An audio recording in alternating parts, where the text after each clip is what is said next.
Greetings, friends of liberty. If we were to try to name some of the greatest instances of patriotism in British history, surely amongst the likely candidates we would find, number one, the heroic performance of our longbowmen at our triumph of the French at the Battle of Crécy in 1346, and at Agincourt in 1415, our brave archers revealing the power and innovation of the longbow and its use. Number two, the rousing speech in 1588 of Queen Elizabeth prior to the arrival of the Spanish Armada. And number three, going back even farther, the baronial revolt and two parliaments called the Oxford Parliament and Burgesses by Simon de Montfort. By calling these parliaments, he reaffirmed and solidified the custom and necessity of calling all Englishmen, from knights and barons to burgesses, to Parliament. And so, by the next century, this custom was known as the House of Commons. One could hardly find anything more fundamental to the protection of English liberties. However, if we turn our patriotic gaze to more recent times, I should nominate amongst the leading candidates the formation in this century of the Patriot Whigs, the Patriot Party, and the Country Party, all led, among others, by Lord Bolingbroke.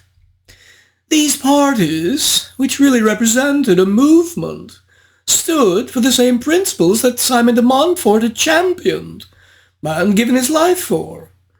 The supremacy of Parliament, as opposed to that of the King, and his alleged divine rights. Naturally, these parties were inimical to both the Spanish and the French and their habitual inclinations to standing armies. Well done! Now, it might easily be argued that Lord Bolingbroke was unfortunately himself a man of sketchy character, at one time even convicted of treason, but his intellectual understanding of the value of parliaments and the necessity of opposing overweening royal power was politically unsurpassed, even writing a book called The Patriot King. This general political movement, represented by the Country Party, the Patriot Whigs, and the Patriot Party, was embodied subsequently by Prime Ministers Pitt the Elder and Younger, and any patriot knows their value to England. Now, if we turn to the issue of what constitutes patriotism in a country and how to nourish it in your own 21st century in America and the West,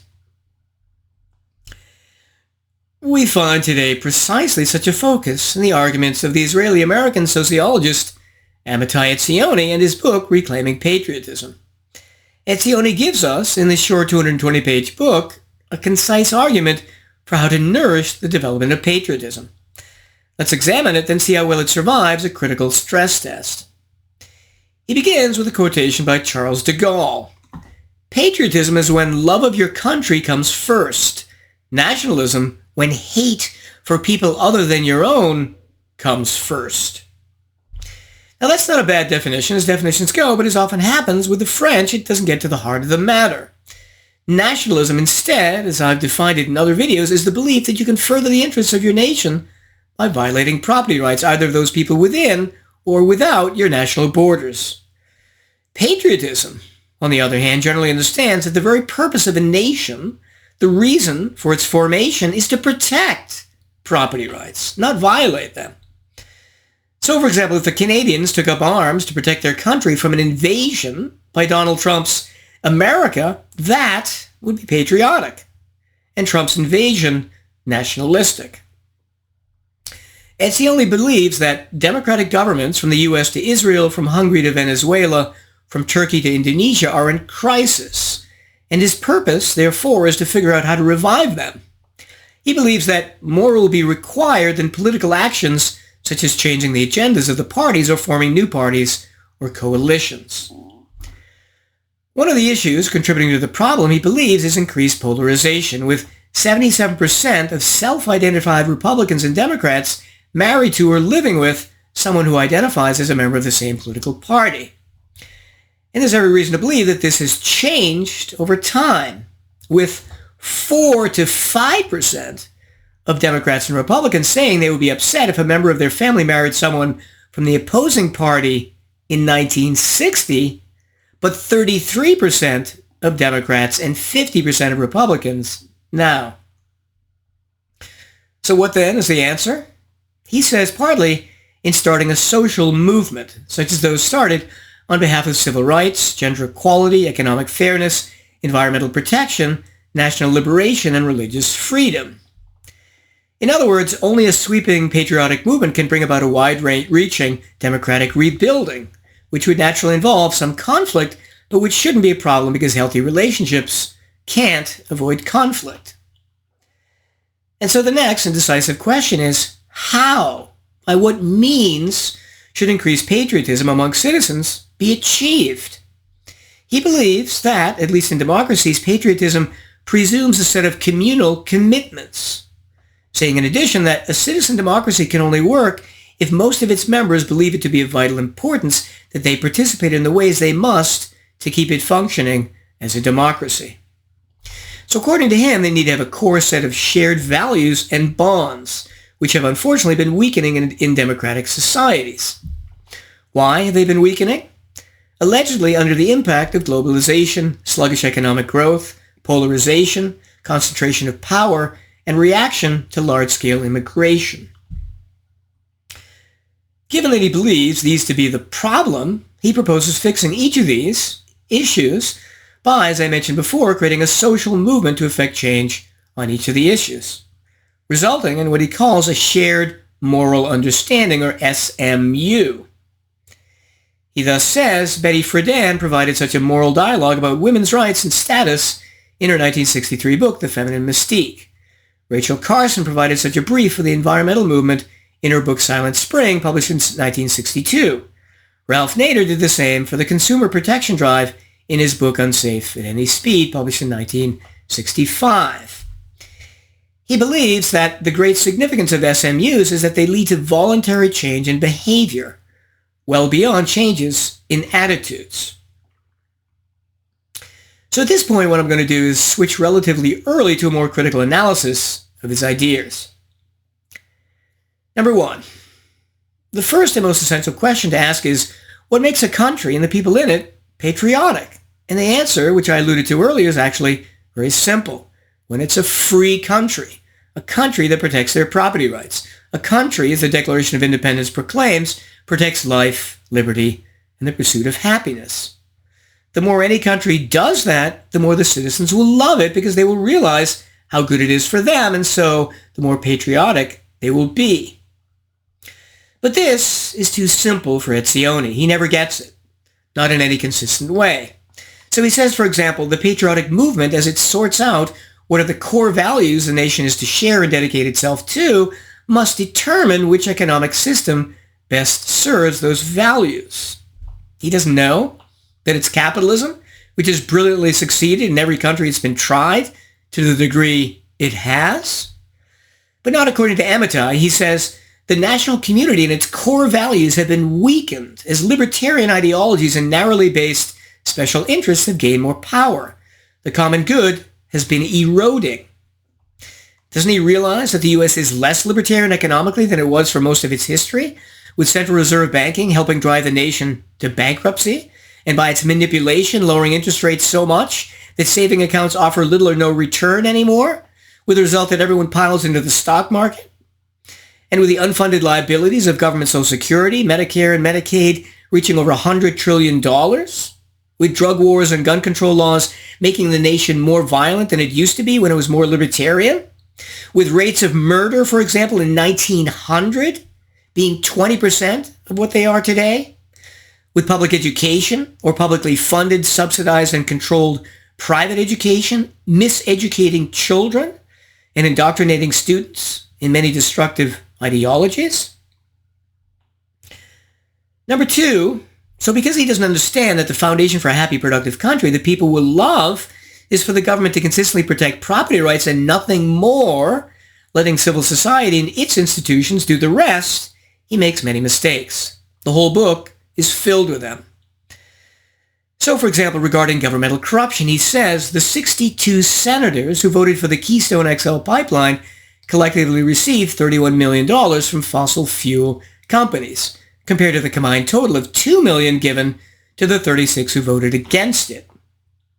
Or he says Senators Orrin Hatch and Tom Harkin co-sponsored the Dietary Supplement Health and Education Act of 1994, which defines supplements as food rather than drugs, allowing the supplements to be marketed and sold without appropriate oversight and safety testing.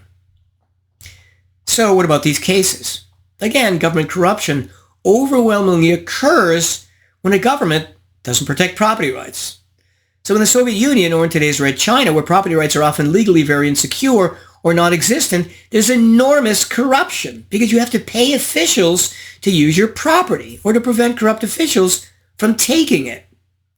Similarly, in the U.S., during alcohol prohibition from 1919 to 33, enormous corruption existed at every level because the government had no right to prevent the selling and drinking of alcohol, as is exceedingly obvious. So the 18th Amendment created enormous amounts of corruption, facilitating the rise of organized crime. And so when he brings up the example of the Keystone XL pipeline, the government never had the right to forbid its construction in the first place. And regarding food supplements, the best groups to monitor food quality and contents are private, like the Jewish Kosher Union, which is way more thorough and reliable than the FDA, which had a listeria outbreak killing 33 in 2011 and a salmonella killing 6 in 2023. But no one has ever died from Kosher Union-inspected food, to my knowledge. Etzioni is completely oblivious to the fact that if you take away people's rights, then lobbyists will pay money to congressmen or give them favors to restore or use those rights. Finally, not surprising as well, he appears to be against the Supreme Court's Citizen United ruling, which allowed unlimited campaign donations, not curtailing the free speech rights of any contributing organizations, be they unions or corporations. Number 3.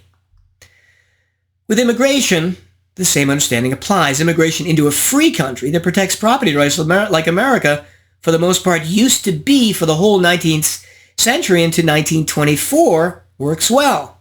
But immigration into a welfare state with gun control, a drug war, and constipated labor markets will create problems.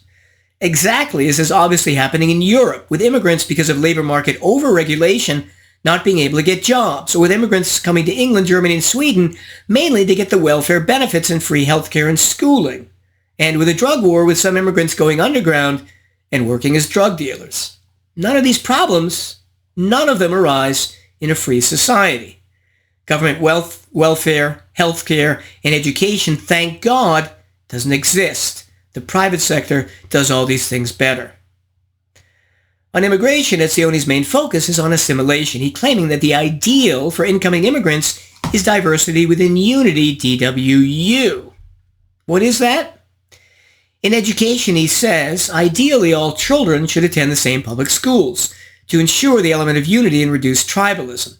And all schools should include in their curricula classes that teach history, literature, civics, and social sciences, as well as core values. In addition, there should be a significant core curriculum comprising perhaps 80% of the total curriculum for all students. Again, this fails. How does a free society deal with immigrant integration?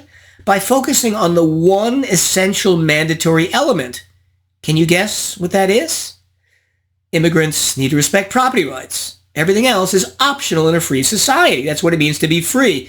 So if an old Italian or Yiddish grandmother who doesn't go out much and who lives in an Italian or Orthodox Jewish community doesn't want to learn English, that's her choice. She will suffer whatever consequences accrue, if there are any. But where English is the official language, many people over time will learn it because they'll be more productive and successful. Secondly, free societies have only private schools. That's true educational diversity. True diversity. He's oblivious to the fact that private schools overall are less racist, less violent, and are a better educational value dollar for dollar. Public education being a violation of the educational civil rights of parents and their children. Thirdly, what he doesn't really emphasize is that since immigrants sometimes have better values than those in the native country, we don't want to make the adoption of cultural values mandatory. So, for example, the average Vietnamese, Chinese, or Japanese coming to America, his family in a couple generations is making twice the average income of Americans because they're harder working. Do we want to dilute those Asian values? No. Instead, we want the Americans, or at least in this respect, to become more like the Vietnamese, Japanese, and Chinese. How many American black children do you see as violin or musical prodigies compared to Asian children? Do we want, at least in this respect, the immigrant Asian kids to be more like the black kids, or the black kids to be more like the immigrant Asian kids? Number 4, national service. Not surprisingly, he believes it would promote patriotism to force young people to give a year of their life to some kind of national service program, saying the patriotic movement is out to promote a year of national service for all Americans. Initially, enrollment will be voluntary, but according special recognition to those who served. I would respond by pointing out that for most of America's history, America was a very patriotic country and, B, had no national service programs. I myself would hate one and would hate subsidizing it as a taxpayer, as would many others. Number 5, religion. I'm not sure the exact relevance of this to patriotism, but here he says, most of us have learned that people have a profound need to grant meaning to parts of life, that science, and more broadly reason alone, cannot address. Mainly false, since both philosophy, which he conveniently ignores, and art, as well as relationships with others, give enormously satisfying meaning to life without religion. Was Aristotle a shallow man, Amitai? Leonardo da Vinci? Charles Darwin? Secondly, he also claims that religion is thriving around the world, even in places like Russia and China. In 2014, 72% of Russians identified as Orthodox Christian, up from 31% when the Soviet Union disbanded in 1991. In China, the number of Protestants alone has grown by 10% per year since 1979, and China may well soon have a larger Christian population than any country in the world. So first, if formerly communistic countries like Russia suppressed religious belief, and now it's rebounding to where it could have been before, that doesn't constitute true growth, just a rebound of sorts from a previous suppression. Secondly, China's Protestants have only grown from 6 to 7% of the population in the last 20 years, hardly a revival of religion. And in many areas of the world, such as North America and Europe, the percentage of believers continues to decline.